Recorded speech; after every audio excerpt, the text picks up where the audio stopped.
ជួយសួរកូនទាំងអស់គ្នាបើត្រឡប់មកជួបលោកគ្រូម្ដងទៀតហើយអរគុណព្រះអង្គដែលគេការសុខភាពនិងសុខភាពរបស់កូនទាំងអស់គ្នាបណ្ដាថ្នាក់រៀនផងដែរអញ្ចឹងថ្ងៃនេះជួបជាមួយលោកគ្រូនៅមុខវិជ្ជាបាទល្អណាស់គឺមុខវិជ្ជាភាសាខ្មែរអញ្ចឹងថ្ងៃនេះយើងរៀនអំពីមេរៀនទី26ចំណងជើងថាសញ្ញាអាស្ដាឬក៏សញ្ញាលេខ5 3ម្ដងទៀតយើងរៀនអំពីមេរៀនទី26សញ្ញាអាស្ដាឬក៏សញ្ញាលេខ5 3អញ្ចឹងគ្រូឲ្យនិយមន័យសញ្ញាអាស្ដាឬក៏សញ្ញាលេខ8ប្រើសម្រាប់សម្គាល់ស្រៈខ្លីកន្លែងនេះគឺគេសំដៅទៅលើសំឡេងមានន័យថា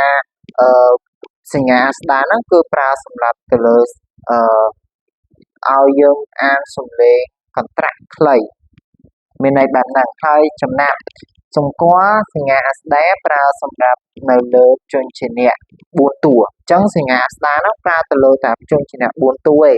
គឺមានដូចជាជញ្ជានៈកជញ្ជានៈដជញ្ជានៈណនិងជញ្ជានៈហម្ដងទៀតសញ្ញាអាស្ដាគឺប្រើសម្រាប់តែ4តួទេគឺទៅលើជញ្ជានៈកទៅលើជញ្ជានៈដទៅលើជញ្ជានៈណនិងទៅលើជញ្ជានៈហអញ្ចឹងលោកគ្រូមានលំហាត់មួយគឺគ្រូឲ្យកូនបង្កើតល្បះ3ល្បះដែលនេះបង្កើតល្បះដោយប្រើសញ្ញាអាស្ដាហ្នឹងគឺអាស្ដាលើជញ្ជានៈកអាស្ដាលើជញ្ជានៈណនិងអាស្ដាលើជញ្ជានៈដ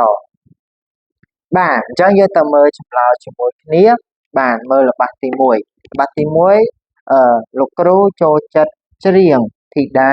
ក៏ចូលចិត្តច្រៀងដែរអញ្ចឹងកន្លែងកនេះយើងអានរៀងកន្ត្រាក់លឿនបន្តិចមកលោកគ្រូចូលចិត្តច្រៀងធីតាក៏ចូលចិត្តច្រៀងដែរអញ្ចឹងកន្លែងអាស្ដាហ្នឹងគឺគេសំដៅទៅលើសំឡេងកន្ត្រាក់ខ្លីបែបហ្នឹងឧទាហរណ៍ទី2នោះណព្រះវិហារធំណាស់ម្ដងទៀតនោះណព្រះវិហារធំណាស់ឃើញទេកន្លែងនេះគឺសំដៅទៅលើព្រះវិហារព្រះយេស៊ូវគ្រីស្ទគឺទ្រង់បាន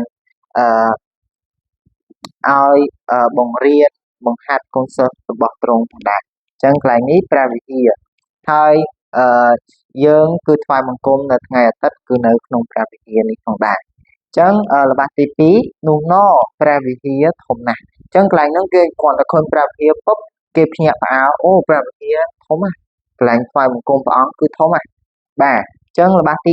3គ្រួសារខ្ញុំមានជីវភាពដ៏ប្រសើរគ្រួសារខ្ញុំមានជីវភាពដ៏ប្រសើរអញ្ចឹងកន្លែងហ្នឹងគឺគេអានរៀងកន្ត្រាក់ហើយកន្ត្រាក់សំឡេងឲ្យខ្លីបាទជញ្ជាសញ្ញាអាស្ដាគឺប្រើបែបហ្នឹងគឺប្រើសម្រាប់ស្រៈខ្លីបាទវីដេអូរបស់លោកគ្រូមានតែប៉ុណ្្នឹងទេជាចុងក្រោយសូមគុំត្រឡប់ទៅផ្ទះវិញប្រកបដោយសុវត្ថិភាពជាពិសេសនោះសូមព្រះអង្គបានប្រទានពរដល់បញ្ញាដល់កម្លាំងដល់កូនគ្រប់គ្នាដែរឲ្យមានជីវិតសុខភាពល្អបាទសូមត្រឡប់ទៅផ្ទះវិញមានសុវត្ថិភាពអរគុណជំរាប